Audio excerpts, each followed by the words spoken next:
Guys, welcome. And it's an interesting get together. First of all, we have to thank Paul because he was the catalyst for the whole thing. After not telling me of his retirement, I threatened him with lunch.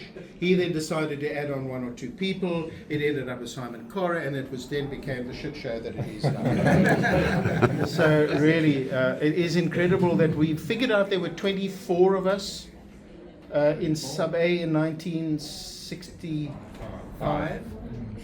And we've got 13 here today. I think that's a pretty good. And there are probably 3 or 4 who would have been here if they had been travelling to South Africa. So we might have even had circumstances permitting. I know Andrew is here in spirit. Andrew's here in spirit. It doesn't count. It doesn't count. The only spirit that counts at the moment is. But so it really is quite incredible.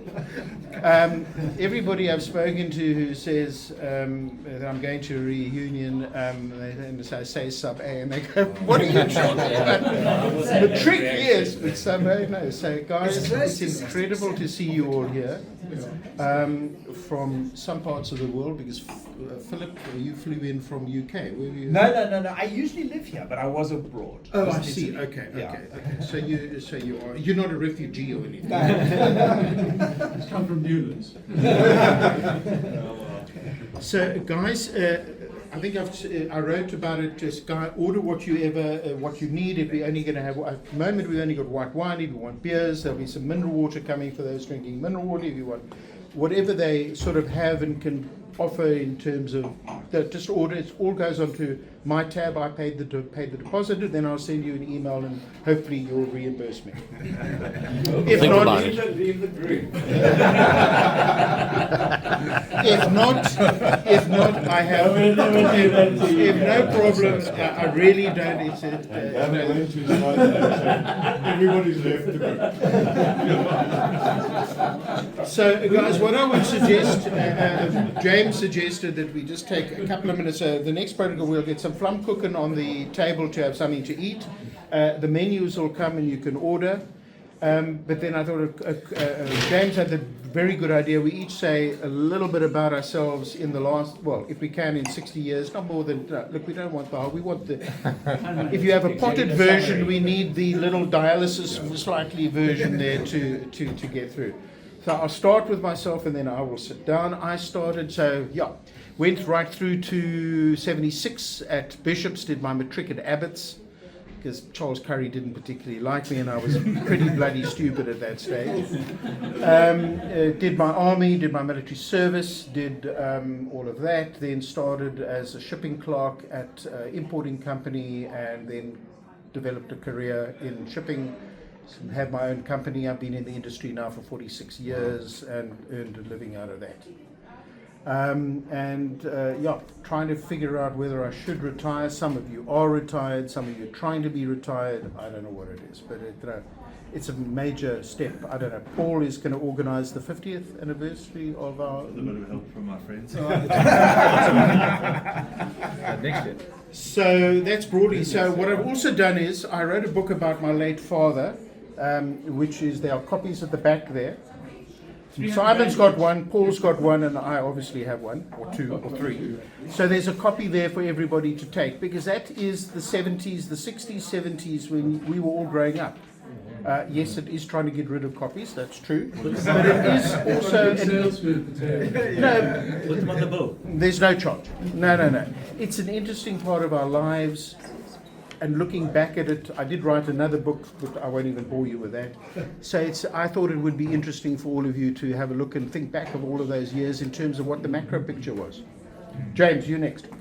I suggested this because I didn't want to come and ask each of you what you've been doing for the last 60 years, and then somebody else comes and asks you the same story. So I was starting to tell Brian about it, and I realized, no, it's rather tell you all in one go.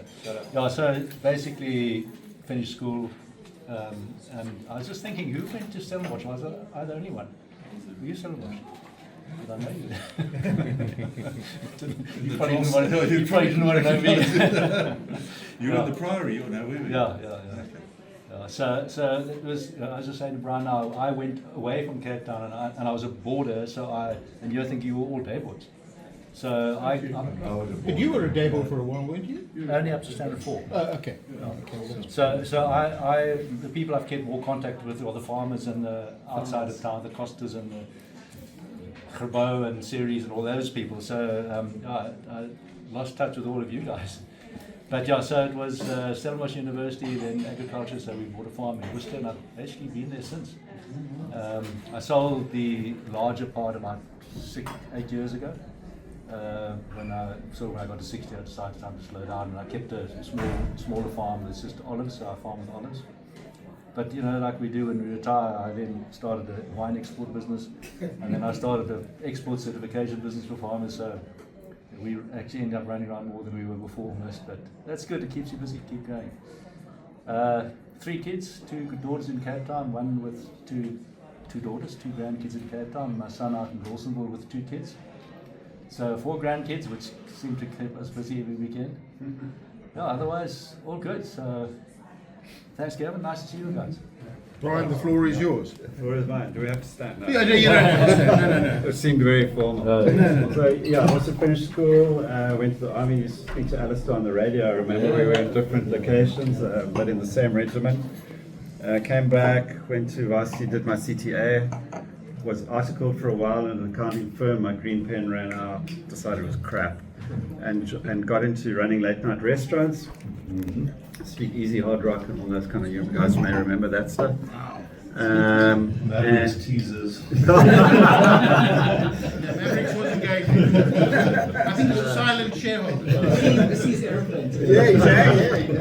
Got into hospitality, been with Marriott Prado Hotels for 40 years, actually. And then gone through the ranks with GM at multiple hotels across various places in South Africa and in Africa, Kenya, Tanzania, other places. Left the group twice and came back, once to go sailing for a year with Bruce Tedder. Some of you may remember Bruce Tedder. Is Bruce still making his yachts? Yeah, we delivered a boat from Cape Town to Turkey eventually. And in fact, we're actually going to do the Rio race this year. Each of us have got a daughter. Okay. My daughter's 21, his daughter's 24. So we're taking a boat on the 27th of December with our daughters and we're going to do the Rio race. So yeah, otherwise all good. Still here in Cape Town and still working. Yeah, still working with Mary. That's very interesting. Philip, the floor is yours. Oh. Or the table is yours.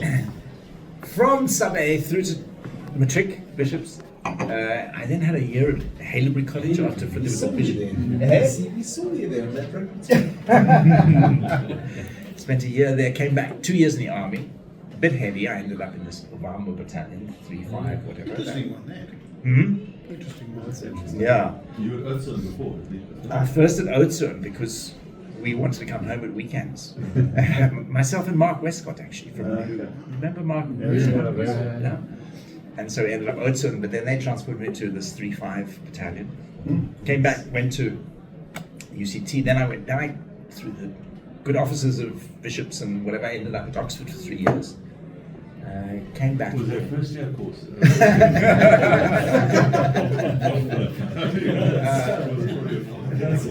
And when I came back from Oxford, I joined the Black Sash, and that was the mid 80s, 1985. So I got myself in and ended up with the Black Sash, going into all these townships and making a lot of interesting contacts and meeting a lot of interesting people because it was the state of emergency and so on. Got another call up, left the country, went to the Netherlands. Spent a couple of years there, and then in 1990 came back, and then because of those contacts that I'd made working for the Black Sash in the townships, when all these people who'd been in jail in the mid 1980s were now suddenly, leading the revolution. And so I ended up working a lot with the African National Congress in the Constitution and making those kinds of contacts, and then that led to getting employed as the CFO in Cape Town with Andrew Boraine, another bishop's boy. Yeah. So we had a great stint. That was, what was the organisation? City of Cape Town. Cape Town, yeah. Yes, it became CID. Oh, see, yeah, that's what I was thinking of, yeah. So that and Cape Town Partnership, that was it. That's Yeah. it, yeah. But we were in charge of the. I was the CFO. He was the city manager. So these were old Bishop's boys there. It was fun actually. It was interesting. And then after that, I became largely self-employed and carried on doing work. But then because South Africa had been this, interesting place globally, I ended up getting a lot of interesting jobs in various parts of the world on decentralization and cities and city management.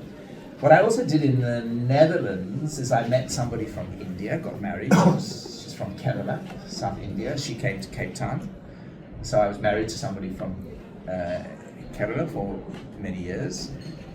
Divorced in 2007, although after a difficult few years, I wonder how many of you have been divorced, but after a difficult few years, we're back as friends again. She still lives in Cape Town. We had 2 children. She had a daughter as well. So I have a 40-year-old stepdaughter, 43-year-old stepdaughter, and 2 of my own daughters who are 31 and about to turn 30. After I got divorced, I decided don't have a relationship with anybody in the same continent. So, so for the last 30, then I met somebody from Italy actually, and so for the last 13 years, I've been in this long distance relationship with somebody from Italy. So I'm so. She'd like to get married, but No, she's turning against it. Nevertheless, She gets to know you. we have to sort of keep this. So that was why I was in Italy and why I had to come. Why you had to delay the session. But I think it's. I just have to say, to you and to Paul. I mean, unbelievable that you did this, and unbelievable that there's so many of us who came. Cheers to that. And what a wonderful, really nice thing to do. Right, Thanks so much. Peter. All right mind. All right, I was the bishop's right through my school career, 1965. I had the embarrassment of repeating sub-A, so... You got another one next year. We get you the second time round. We got in the first time round. First time round. The 65 was the first time around, yeah. And then, I wasn't a particularly good sportsman, but anyway, I plodded my way through Bishops, and then I had 2 years national service in the Navy, which was fairly relaxed. And then I worked basically for Standard Bank for about, must have been 18 years. And then I switched from Standard to ABSA for about, I forget, it must have been about 15 years. And then retired. I married with no children. I worked out in courses.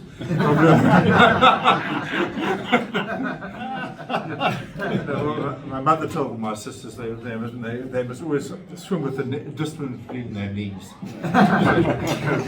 until it dissolves. Yeah, until it dissolves. So my mother landed up with 18 grandchildren. So they worked very well. Peter, you're chairman of Rotary. I was president of the Rotary. I'm a member of the Rotary Club of Claremont for a while, and then I joined Constantia, and I've been president for about 4 times. Always find a sucker somewhere.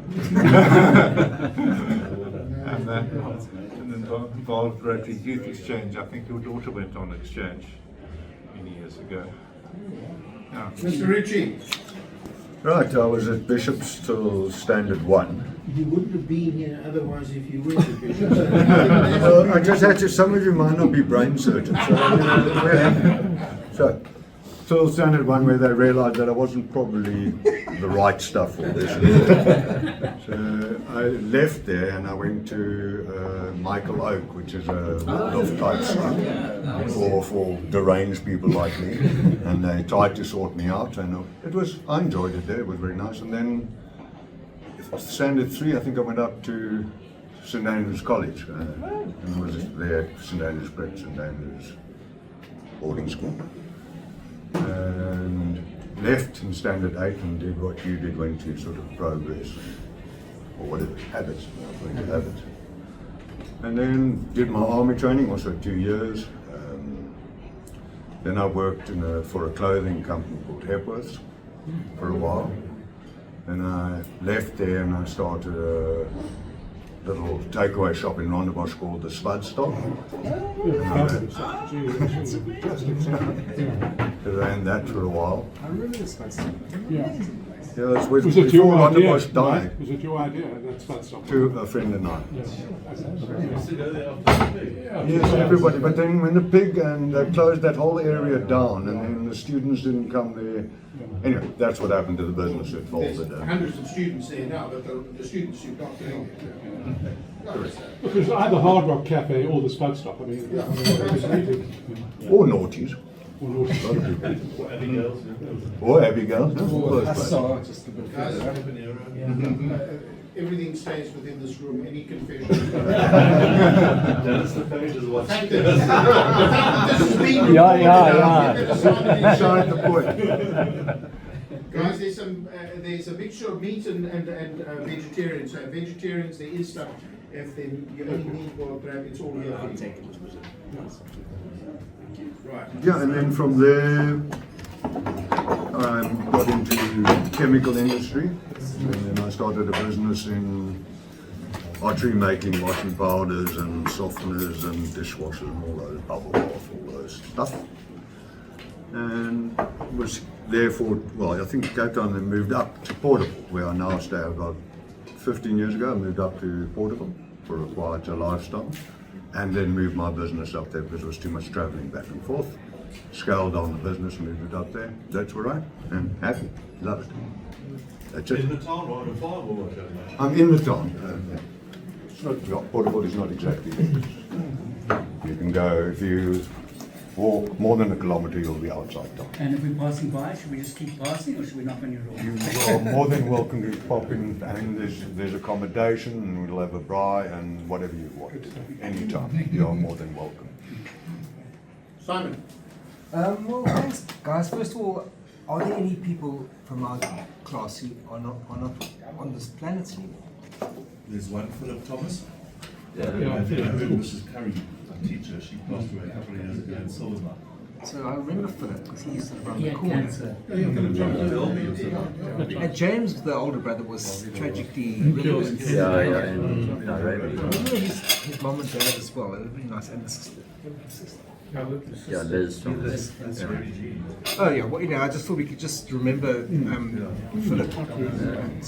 And some friends. Yes,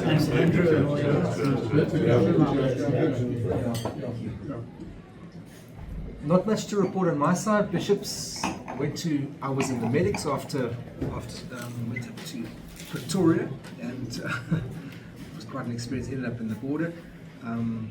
Interesting times, as PC's just said. And I went into my dad's business straight after school, and I'm still there. We've actually been running that business for forever, and it's a small little distribution agency business, and we do some imports, and we just basically, it's just a nice little business. And 2 boys, both live in the UK, sadly, but that's just the reality of South Africa. There was actually one was at Bishops. He got believe it or not, he got an old boy scholarship there. So that was quite nice. I think old Nob must have been turning in his grave when there was a collar and giving an old boy scholarship. Simon, you and I didn't win any academic awards. I think you and I both went through the whole of not winning one bloody prize for anything.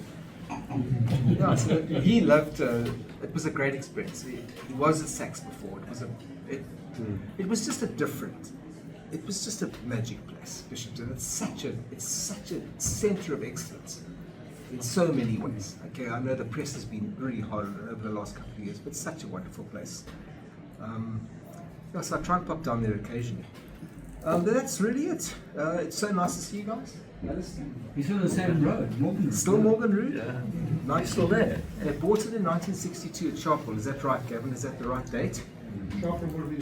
Yeah, and there was a Morgan Reed Road. Yeah, Morgan Reed Road. There was a Dr. Bloomberg, I think his name was, and he decided to go and live in Australia because that was after Sharpeville. Things were very unstable. My dad picked up the house for £10,000. He often told me. We're still there. It's a bit wrecked, should I say?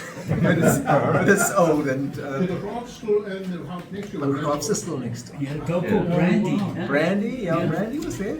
And he had two goldfish called Pam and Cecil Goldfish. They were named after Pam and Cecil Goldfish, who used to live next door in the house that you lived before. You see, you remember all these crazy That's a good memory. I just remember Brandy. Understood? I just want to say, I now have two sons.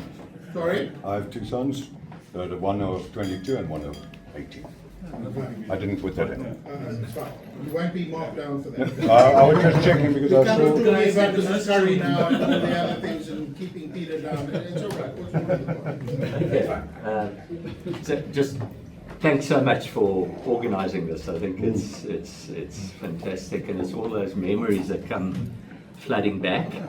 And you know, one of strangely enough, one of my earliest memories is that photograph of our sub A class, and I'm looking particularly dishevelled and my tie's like this, but I distinctly remember feeling quite put out that I'm hauled off the playground where I was running around and having so much fun, and you know, I didn't know anything about school photographs, you know, and then you've got to kind of stand there, you know. And it's funny how, you know, I guess, you know, it's 5 years old, and I can still sort of remember that, you know. Anyway,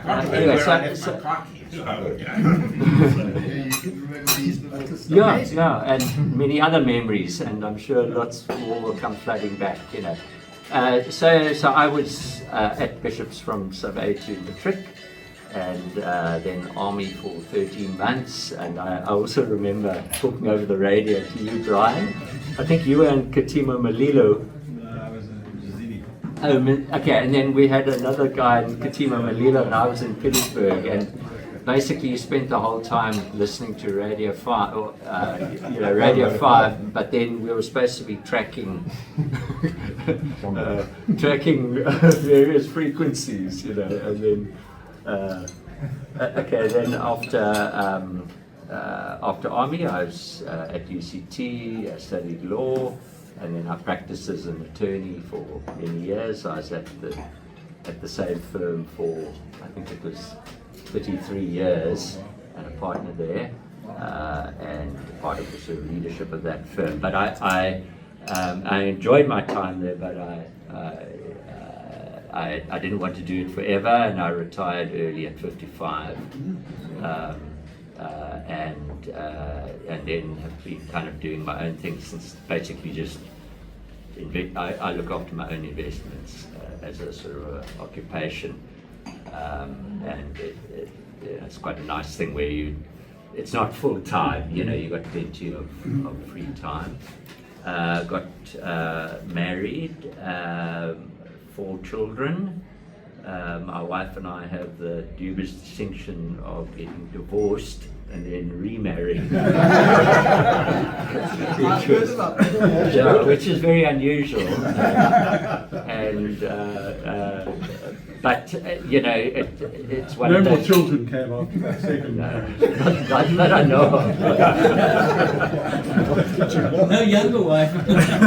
No, I wouldn't recommend a younger wife, but no, and you know, we've got 2 grandchildren, one of whom is now 6. The oldest is 6, and you know, it's funny to think he's still at preschool. He's not even in sub A, you know, and we were all there at age 5. Yeah, they start much later now, you know. Started at 7. And you know, it's quite fun. Sort of all these photographs that have been doing the rounds, you know, showing it to my grandson and saying, okay, you find grandpa. He didn't, he needed a lot of coaching. So he's coming out of therapy fairly soon. Yeah, and I've got one of my sons is overseas in Canada, and the other 3 are here. We've got the oldest runs his own business, and he's the one that's produced the grandchildren. The other 2, they actually they still on my payroll.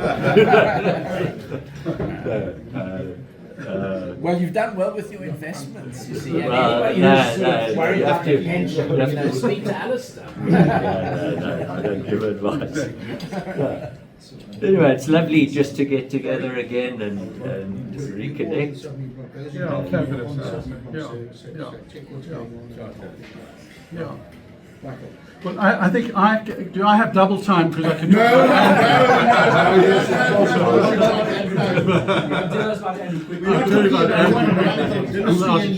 We'll be here the whole year.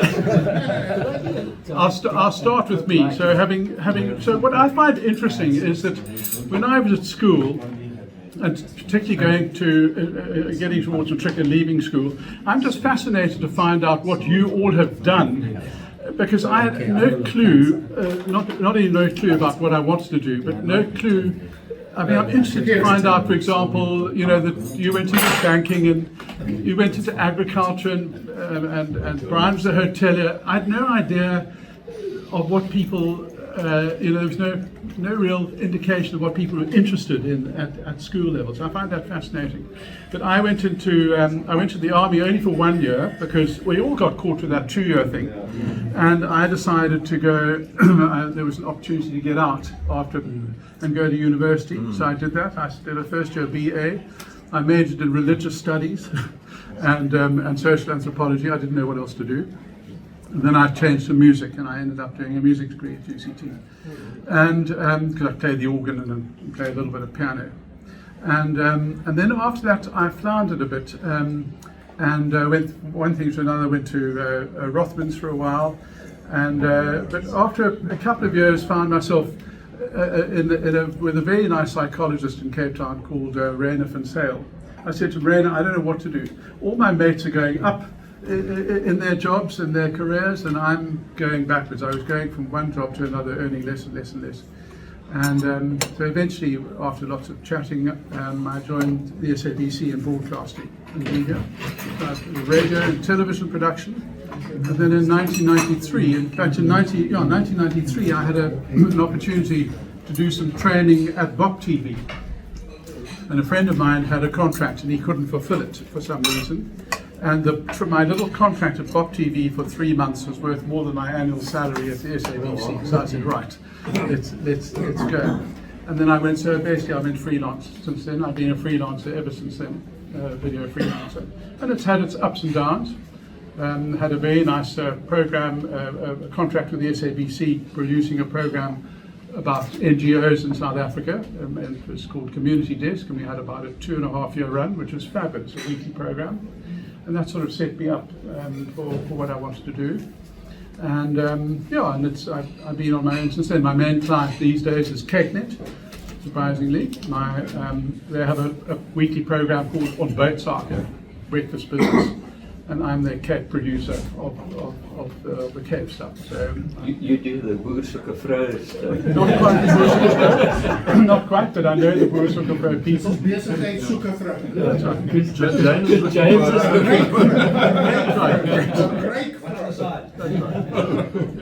And I mean, I often get asked. I mean, because the Shoots of Mercy Africa.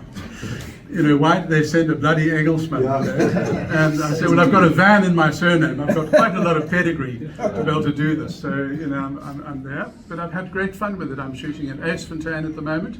Next week, I'm in Aysfontein for 4 days, which is lovely shooting. So I get to see a lot of the Western Cape. It's been fabulous. And I have 2 sons and a wife. My sons are my son, one is working on the boats, on a yacht, a super yacht, based in Barcelona at the moment.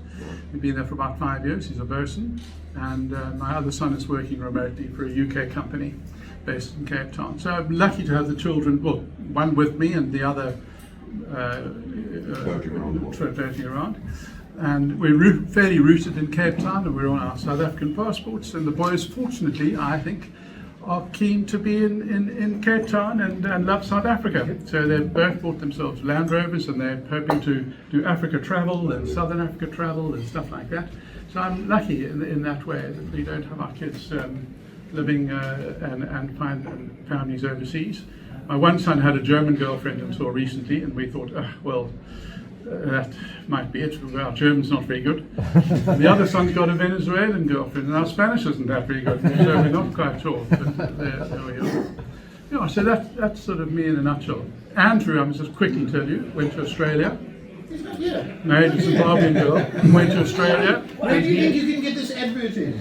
And he was in the mining industry for a long time, and eventually ended up in Adelaide and bought into an aluminium boat trailer franchise. So he makes, well, assembles aluminium trailers in Australia.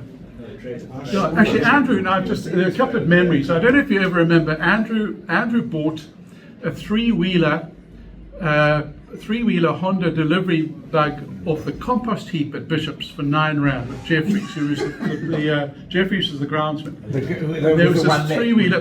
That's right. And there was a three-wheeler on the compost heap, and Andrew bought it from him for R9, and he went to he took it back home. My folks, we had a funny situation. My dad was transferred to Joburg. My folks basically lived in Joburg. We lived in Cape Town, and the house on our own for ourselves. Kinkleway.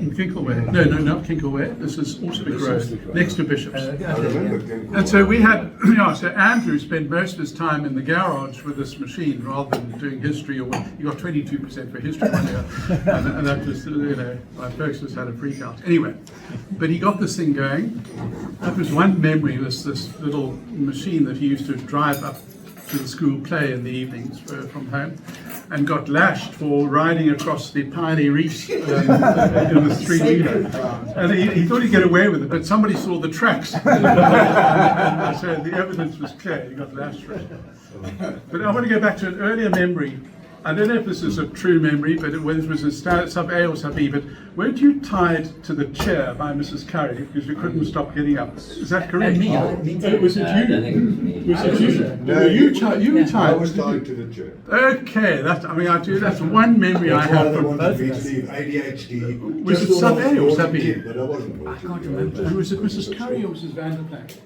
I don't know. It starts. Mrs. Curry Anyway, Marie was so very Anyway, Andrew's got the South Australia franchise now for these, and now the West Australia franchise, and doing well. So he was always mechanically minded. He was always mechanically minded, and actually he should have gone into the motor trade from the very, very beginning. He would have been excellent.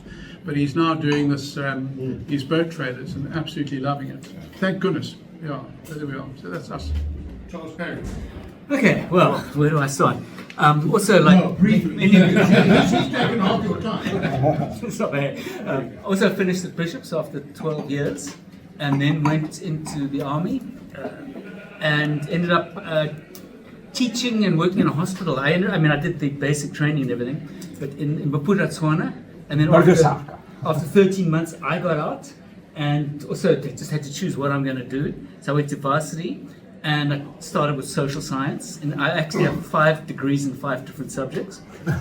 they sort of followed each other, so at least I was progressing up the ladder. So I was sort of an academic, ended up studying in the States, doing a second master's degree. Where in the US?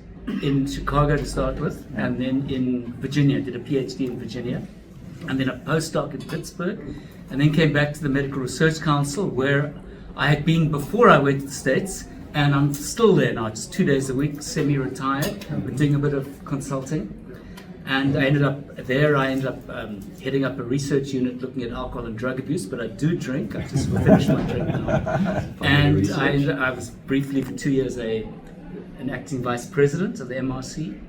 And so do research and teaching and supervise students and policy work. You might have seen my stuff, some of that.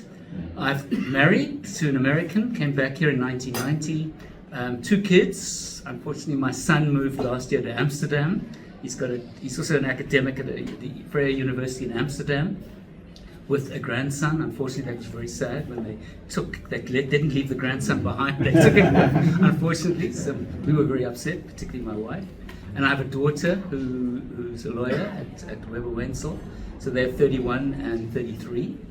And lived for many years near Alistair in Pinelands, but moved to Mully Point now, so I'm living on that side. And for fun, I like to run, like Ricky probably, but I'm injured at the moment, so I'm not running this weekend. So anyway, great to see you guys. Yeah. Paul.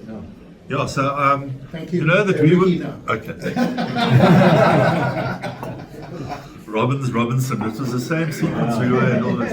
Anyway, you know that our class in 1965 was the 3rd sub-A class of the pre-prep. It was the second one.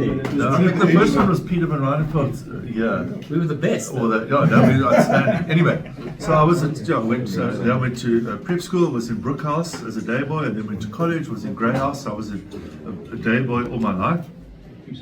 After school, went to the army in 1977 and ended up in the State President's Guard, thinking I'd come to Cape Town as well. With the, with the ostrich feathers standing. We had to spend, we did all these tattoos, and we had to do a proper training routine, and then also did a. In fact, I remember standing outside the State President's house in Pretoria, Prusstraat it was called, with the R, and these drunken students would come and they'd take off their hat and they'd tickle you all over. You had to stand there with a straight face. You couldn't move. And anyway, then went to the border. Near Peniel. And then went to the border up to Vamberland as well, and then did a year. And remember, we also 40 days after we were told if we didn't go to varsity, we had to do another year. So went to UCT. Then I had a girlfriend at Stellenbosch, so I followed her to Stellenbosch when I was there. And after that, did articles, worked for an engineering firm. Then I joined Pick n Pay in 1986, and on the accounting side. And I stayed there from 86 to 95 in the corporate, and then 95 franchise had become a thing in Pick n Pay. So took over a franchise in Plumstead. It was the original corporate store that Raymond Ackerman had built after he bought a few. And anyway, so thank you. And we built that thing up nicely, and from 95 till this year, so nearly 30 years, nearly 30 years we ran the store and sold it now on the 1st of April. So I'm semi-retired, but I still have 5 P&A stores. I know they're stationery and art stores in the southern suburbs, so it keeps me a bit busy. And but I'm away from the Pick n Pay environment and moved to new premises. We're in the process of moving to Hermanus. I got married in '87. I've got 2 kids, one aged 36 who was at school with James's daughter, and one aged 30 who was at school with Charles's daughter. And they've both also ended up in Amsterdam for different reasons. And my younger one was there and then went to DSG in Grahamstown for a while. But anyway, where was I? Yeah, so then I've just sold it. Pick n Pay. We're in the process of now moving to Hermanus, and we were about to sell our Cape Town house, and then my kids, both in Amsterdam, one's a lawyer there with IKEA, the furniture company, you might be familiar with them, in-house general counsel, and the other one's married. She's got 3 kids. She's got a little boy just over 2, and then she just had twins, so you can imagine it's quite hectic in that home. And so they've all decided to come back to South Africa, which is, I'm so pleased. Don't mind us. to Cape Town. So we were about to sell our house, and so we've said to them, move into our place. It's a soft landing, and sort yourselves out, and then decide what you want to do. And why did they decide? They've done Dutch. The older one's actually a Dutch citizen. She's been there for 7 or 8 years, and they just decided they want to change her life. The quality of life's here. She's now got it. She's leaving IKEA. She's staying with a new firm based in Holland, So earning in euros, but we'll be spending in rands now, which is that's a good situation. I hope you're for giving it. them a bloody good rental. No, Knowing you're going pulling the ring out of there. Absolutely. So, I think having twins, that's something you need a bit of support. yeah, exactly. Yeah. So it costs a fortune to have night care and child care. It's unbelievable. Anyway, so I'm very happy because we'll get to see our grandchildren more now, the three of them.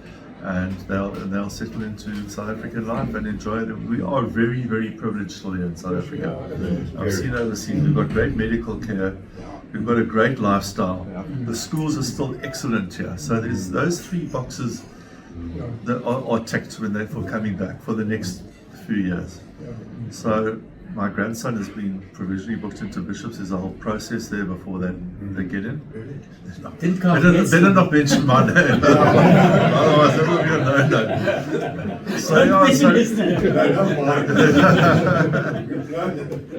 So yeah, very, very happy about that. And I'm sort of semi-retired, keeping a bit busy, and still a foot in Cape Town, a foot in Amanus, but in the process of relocating. So it's fantastic seeing you guys. And I'd like to suggest that we maybe make an annual event. You know, we just all get together. It's been so nice to see everybody. Maybe Amanus, or maybe Worcester.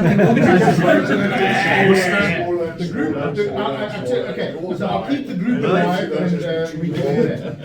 Right. Exactly. We're not going to get cars. But thank you very much. And Ricky, the reason why we're here today. Really? Yeah, no. All because of you. It's all on you. I was chatting to a guy called Keith Richardson, a very good friend of mine, and it reminded me how very connected we still are. So he sends regards to all of you, but reflected on seeing your daughter in Oxford recently, and spoke very highly of the work you sponsored him and your work at Pick n Pay, and has just read your book, Gavin, and your dad's book, he said. So he said to remind him. But I was actually writing something this morning, and so a serious little thought. The quote was, "The past is never dead, it's not even past." And the idea of that quote is we're a function of our culture of origin, if you like. And the question for us in middle age, as we now all are, is what of the past we want to let go, no longer serves us, and what we want to work with in the second half of life. And it struck me listening to you all how really interesting and how much you've made of all of your lives, and I'm inspired by that, so thank you for that. And I'll be about 2 seconds on me. I left Bishops in Standard 7 when my folks went to Joburg and went to St Stithians. Famous today for having 4 cricket players in the Proteas team today, and not a hell of a lot else. And then went to UCT and stayed there as long as I could until they booted me out. That was after Army, actually. And nearly destroyed 2 businesses, my 2 first corporate jobs. I'm embarrassed thinking back to what a menace I was. And then I've been lucky enough to was my own company, sold out 49% recently to an investor, a private equity crowd. So I'm fascinated listening to those of you retired, semi-retired. The first thing I did was they signed me up for 5 years. So I'm going to have to work hard for a good enough clause. At least 5 more years.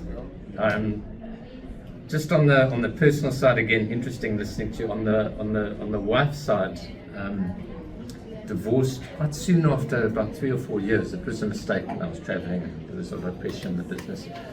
But single for a long time, I find, but my wife and I are very good, ex-wife, are very good friends. And I find when a woman might get interested, the fact that I say she works back in the business, having helped me start it, and we go on holidays together, seems to put them off. I find that particularly strange. Thank you for organising this. Thanks for having me here. And it's fabulous seeing you guys. Yeah. Ricky, what is the business that you did?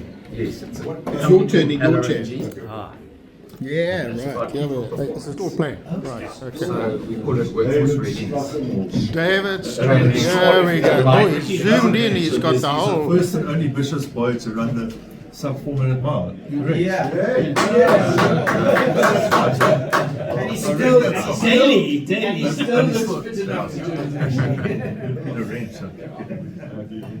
Mr. Strahan, right, there we go. Mr. Strahan. Yeah, so I went to Bishops and Sub A, Sub B, and Standard 1, and then had to move on from there. I still remember all you guys from back then. That's why they teach us how to read and write at that point, because you remember everything. And then from there I went to Golden Grove, spent 4 years there, and then I was sent on to Rondebosch, which was a terrible 6 years. And then I had to go to the army, and in the army I went off to 11th Commando at Kimberley, and my friend Mike Ritchie joined me, and we landed up in beds next to each other in a bungalow of 100 guys. Wow. So we did our basics together, and then on our first weekend pass, we hired a bakkie for, with 8 of us on the back and 3 in the front, at 1200 Datsun, and just between Paul and Klapboots, the back tire burst at 120 kilometers an hour at about 5 in the morning or whatever, and the bakkie just rolled down the highway. So I fractured my skull, and It's lucky you landed on your head. it was lucky, yeah. Otherwise I might have hurt myself. But lost my sense of smell for life, so therefore I'm on a military disability pension now, which is quite nice. Sure. Then I came out of the army after the 2 years. I was then in fact, after the accident, I went to Pretoria for 4 months working as a clerk, and then they transferred me to the military academy in Saldanha, where I became a photographer for the rest of my training, which was great. It was a civvy life, and rubbed shoulders with all the generals and the ministers and the whole lot, so that was a good time. Came out of the army and didn't know what the hell I was going to do. So I signed up for a job selling fire extinguishers to farmers. Came home one day, told my folks, right, I've got this job, jumped in my car. I had a Beetle that I paid 200 Rand for in the army, and went off to Queenstown and joined the crew, and went from there onwards into direct marketing sales for the rest of my life.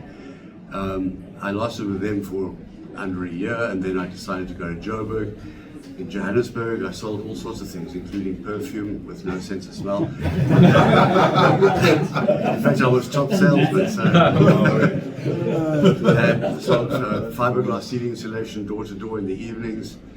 And then the perfume company went under, which was going very, very well, but they pissed all the money against the wall. So I had to come back from Southwest Africa, not knowing what the hell I'm going to do. And I bumped into an old friend of mine, and he said, come and sell dinner services. So I did, and I did that for about 30 years. And all cold calling, door to door on pure commission for 30 years. And I bought 4 houses along the way. I've had several wives. I've got two children, 4 grandchildren. My oldest grandchild is 16. And I retired at just over 50. And I've been looking after myself ever since. I did quite well out of the sales. Good. Well done. So there you go, can be done without a degree. Yeah. Well done. Guys, great menus. The menus. Anybody